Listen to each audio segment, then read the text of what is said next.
గారు విండోలో విజువల్ చూస్తున్నారు. B2 బాంబర్ ఎలా వస్తుంది అనేది అక్కడ ఎక్స్క్లూజివ్ విజువల్ అది. ఇజ్రాయెల్ నుంచి పంపించిన విజువల్ అనమాట. అలా ఎలా పెనట్రేట్ అవుతుంది అని చెప్పేసి ఒకసారి మనం మస్తన్ రావు గారి దగ్గరికి వెళ్దాం. మస్తన్ రావు గారు, సో దీంట్లో ఇంకో థర్డ్ డైమెన్షన్ ఉందండి. కంప్లీట్గా ఈ అండర్ సీ కేబుల్స్ని, ఇంటర్నెట్ కేబుల్స్ని పూర్తిగా దెబ్బతీసే కార్యక్రమంలో ఇరాన్ దిగింది. సో ఫస్ట్ సఫరర్ ఎవరు అంటే మనమే అవుతాం. మన మొత్తం ఇంటర్నెట్ స్లో డౌన్ అయిపోతుంది, మొత్తం కమ్యూనికేషన్ వ్యవస్థ చిన్నాభిన్నమై ఛిద్రం అయిపోతుంది. ఇప్పటిదాకా ఉన్నది ఏంటంటే కేవలం ఆయిల్ మీద, గ్యాస్ మీద అనుకుంటున్నాం, రేపొద్దున కమ్యూనికేషన్ మీద కూడా. ఇప్పుడు చూస్తున్న విజువల్ అయితే ఒక ఫైటర్ జెట్ని అక్కడ ఆపరేట్ చేస్తున్నది, ఇరాన్ మీదకి యుఎస్ ఆపరేట్ చేస్తున్న ఒక ఫైటర్ జెట్, అది అక్కడి నుంచి వచ్చిన విజువల్. సో ఇప్పుడు ఈ అండర్ సీ కేబుల్స్ని ప్రొటెక్ట్ చేసుకోవాలంటే ఎవరికి దమ్ము ధైర్యం చాట్లా. ఆ స్ట్రైట్ ఆఫ్ హార్మూజ్ దగ్గరికి వెళ్దామంటే ఈ మినీ బోట్స్తో వచ్చి మైన్స్ పెట్టి పేల్ చేస్తారని భయం. మనకి ఇంకొక ఆప్షన్స్ ఏంటంటే అందరం వెళ్ళి ఇద్దరిని శరణొచ్చడం, ఒకటి ఇరాన్ని, ఇంకోటి ట్రంప్ని. ఇప్పుడు వాళ్ళతో కొట్లాడి ఘర్షణ పడే పరిస్థితి లేదు. వెళ్ళి కాళ్ళు పట్టుకొని ఏదో సర్ది చెప్పి కాళ్ళు గడ్డాలు పట్టుకొని ఇప్పటికైతే ఆపేయండి, కూర్చొని మాట్లాడుకుందాం అని చెప్పాలి. అలాంటి అవకాశం మనకుందా? అంటే చైనా ముందుకు వస్తే చైనాని నమ్మరు, రష్యాని నమ్ముతారు, భారత్ని నమ్ముతారు. మీరేమనుకుంటున్నారు? ఇలాంటి ఇనిషియేషన్ ఏమైనా ఉండే అవకాశం ఉందా? Good morning sir. ప్యానెల్లో ఉన్న పెద్దలకు ఇప్పుడు మీరు చెప్పిన విధంగా అయితే భారతదేశం ఇప్పుడు వెళ్ళే పరిస్థితి కనిపించదు. ఎందుకంటే వాళ్ళు మనకి ఇంకా పర్మిషన్లు ఇచ్చే పరిస్థితిలో మనం ఉన్నాం. మనం వాళ్ళు ఇచ్చిన పర్మిషన్ల మేరకు రష్యా నుంచి కొనుగోలు ఎంత మేర చేసుకోవాలనేది వాళ్ళు వచ్చి ఇక్కడ ప్రకటిస్తున్నా కూడా మనం ఎలాంటి పరిస్థితిలో ఉన్నామో తెలుస్తాం. ఒకటి. రెండోది ఏంటంటే ఆ ఖమేనీ హత్య జరిగినప్పుడు, ఆయన మట్టు పెట్టినప్పుడు వాళ్ళతో పాటు 42 మందిని మనం 4 రోజుల తర్వాత స్పందించిన పరిస్థితి.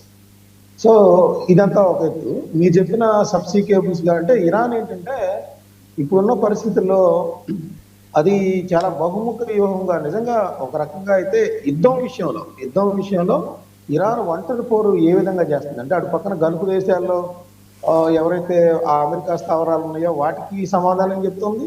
ఒక ప్రక్కన వాళ్ళ ఇప్పుడు మనకి అమెజాన్ డేటా సెంటర్లు కూడా చెప్తా ఉన్నా, బహ్రెయిన్ కానీ యూఏఈలో కానీ అమెజాన్ డేటా సెంటర్ల మీద దాడులు చేసిన పరిస్థితి మనం చూసాం. ఆ రోజు ఆ డేటా సెంటర్ల వాళ్ళు కూడా చెప్పారు, మీ కస్టమర్స్ అందరూ కూడా ఎక్కడికక్కడ మీరు డేటా మీరు ప్రత్యామ్నాయ మార్గాల ద్వారా మీరు వ్యక్తిగతంగా స్టోర్ చేసుకునే పరిస్థితి చేసుకోండి అని చెప్పేసి ప్రకటించారు. మీరు చెప్పిన విధంగా ఏంటంటే ఇప్పుడు ఇరాన్ ప్రకటించింది కదా, ఆల్రెడీ $80 నుంచి $200 అయ్యేలాగా పరిస్థితి దిగజారిపోతుంది, మీరు అందుకు సిద్ధంగా అనేది అందరికీ పిలిపించిన పరిస్థితి.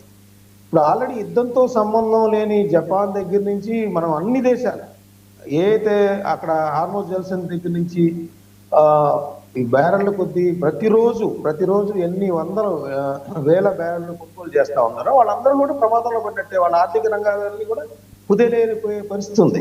సో ఇరాన్ ఏంటంటే ఈ విధంగా అమెరికా మీద ఒత్తిడి తెచ్చే మార్గాన్ని అనుసరిస్తుంది. మీరు చెప్పిన సబ్సీ కేబుల్స్ కానీ, లేదంటే అక్కడికి వెళ్ళి వాళ్ళు కూడా పెద్దగా కూడా కాదు, వాళ్ళు చిన్న ఖర్చులతోనే చిన్న డ్రోన్లు ఉపయోగించే బెంబేలు ఎత్తిస్తున్నారు. అటు అమెరికాని కానీ ఇజ్రాయెల్ కానీ మనం చూస్తే వాళ్ళ విమానవాహక వాటిని నౌకల మీద కూడా డ్రోన్ల ద్వారానే ప్రయోగిస్తున్నారు. వీళ్ళేమో లక్షల రూపాయలు, కోట్ల రూపాయలు పెట్టే క్షిపణులు ఇరాన్ మీద ఉపయోగించాల్సిన పరిస్థితి. అంటే వాళ్ళకేమో ఖర్చు ఎక్కువ చేస్తూ ఉంది. ఇటు పక్కన ఈ విధంగా అంటే ఒంటరి పోరు కూడా చాలా వ్యూహాత్మకంగా, ఒక పక్కన సుప్రీం కమాండర్ కానీ, రక్షణ మంత్రి కానీ, ఐఆర్టీసీకి సంబంధించిన ముఖ్యులందరూ చనిపోయినా కూడా ఇప్పుడు ముస్తఫాని అలా మొత్తం ఎన్నికన్న కార్యక్రమం అయితే ఇప్పటికి కుదిరినట్టు ఉంది.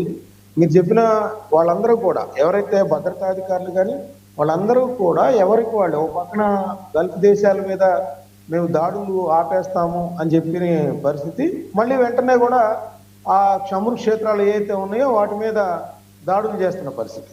సో ఇజ్రాయెల్ కూడా దానికి ప్రతిగా ఏంటంటే అక్కడ మనం మొత్తం సమాచారం అంతా గమనించినట్లయితే టెహ్రాన్లో ఉన్న చమురు డిపోలన్నిటి మీద దాడులు చేస్తా ఉందంటే అంటే ఏంటంటే ఇరాన్ని దెబ్బతీయడానికి ఎక్కడికక్కడ ప్రయత్నిస్తా ఉన్నారు. అయితే వాళ్ళు అనుకున్న విధంగా వాళ్ళు కొద్ది రోజుల్లో ముగిసిపోతుందన్న వాళ్ళ కళ్ళు అయితే నెరవేరదు. సో ఇంకా యురేనియం విషయానికి వస్తే ఏంటంటే ఇప్పుడు ఇంటెలిజెన్స్ వ్యవస్థ, మీరైతే ఇస్మాయిల్ ఖనీని ఆల్రెడీ చంపేశారని చెప్తా ఉన్నారో ఈ యురేనియంకి సంబంధించి మాత్రం ఆ వివరాలు కానీ వాళ్ళ ఇంటెలిజెన్స్ వ్యవస్థ బలంగా ఉండటంతో ఎక్కడా కూడా అది వాళ్ళకి ఆ సమాచారం అందుకోలేని పరిస్థితి. లేకపోతే ఇప్పటికే అక్కడికి అది కనుక చేస్తే ఈ యుద్ధాన్ని పరిసమాప్తం చేసేస్తారు వాళ్ళు. ఇంకా అదేమీ లేదనుకుంటే ఇంకా ఆల్రెడీ మౌలిక సదుపాయాలన్నిటి మీద దాడులు చేస్తా ఉన్నారు. ఎయిర్పోర్ట్లు, రైల్వే స్టేషన్లు, హాస్పిటల్స్, హోటల్స్ అన్నీ కూడా వాళ్ళకి సంబంధం లేని అంశాలన్నీ కూడా చేసేస్తా ఉన్నారు. అయితే యురేనియం అనేది ఒకటే వాళ్ళు ఇంకా భయపెడుతున్నట్టుగా ఉంది. ఒకటి ఆయిల్ సంక్షోభం, రెండు యురేనియం స్వాధీనం చేసుకోవటం. ఈ రెండింటిని ఏ విధంగా ఈ ట్రంప్ ముందుకు వెళ్తారు? ఎందుకంటే ఆయన ఎవరిని బట్టి వాళ్ళు తిడతా ఉన్నాడు. ఇప్పుడు బ్రిటన్ కూడా వాళ్ళకి ఏదో షిప్లు పంపించలేదనేది కూడా వాళ్ళ మీద ఆగ్రహం వ్యక్తం చేస్తున్నాడు, పిచ్చోడి చేతిలో రాయలాగా. యాక్చువల్గా అప్పట్లో మొదటి ప్రపంచ యుద్ధాలప్పుడు హిట్లర్ గారు ఏ విధంగా, హిట్లర్ గారంటం కూడా హిట్లర్ ఏ విధంగా అయితే చేశాడో అప్పుడు దానికి తగ్గట్టు దానికి తీసుకోని విధంగా చేస్తున్నట్టే కనిపిస్తా ఉంది. అందరి మీద అజమాయిషి చేయటం, అందరూ నా కంట్రోల్లో ఉండాలనుకోవటం, ఆయన భ్రమంలోకి వెళ్ళిపోయారు. దాన్ని తొలగించాల్సిన అవసరం అన్ని దేశాల మీద ఉంది. లేదంటే చాలా ప్రమాదం ముందు ముందు ఎదుర్కోవాల్సి రావచ్చు. ఆల్రెడీ ఎదుర్కొంటున్నాం. ఇప్పుడు ఆయిల్ సంక్షోభం, ఇరాన్ అనే దాన్ని యుద్ధంలో వాళ్ళు జయించాలనే వాళ్ళ యొక్క అది సామ్రాజ్యవాద కాంక్ష ప్రపంచం మొత్తాన్ని కూడా ఇబ్బందుల్లోకి నెడుతున్న పరిస్థితి.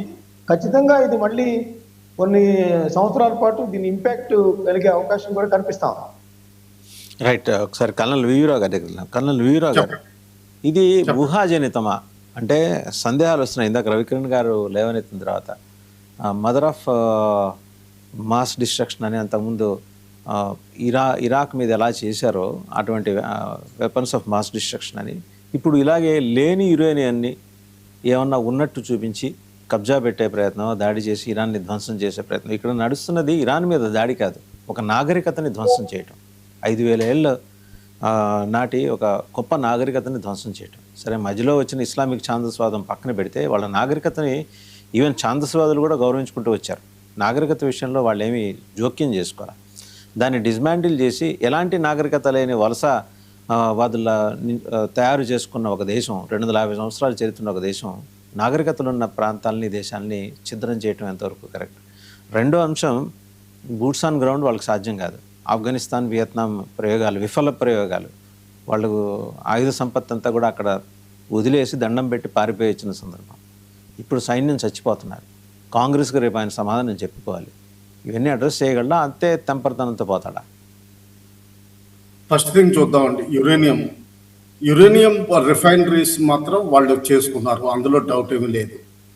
Uranium partially 70 to 80% refined uranium వాళ్ళ దగ్గర కొంత స్టాక్ ఉంది. అది లాస్ట్ టైము జూన్లో అటాక్ చేసినప్పుడు వాళ్ళు సేఫ్టీకి తరలించుకున్నారు, అందులో కూడా డౌట్ ఏమీ లేదు. ఇప్పుడు మనం ఒకటి గమనించాలండి, రష్యన్ ప్రెసిడెంట్ పుటిన్ తన మాటలో ఒక మాట పదే పదే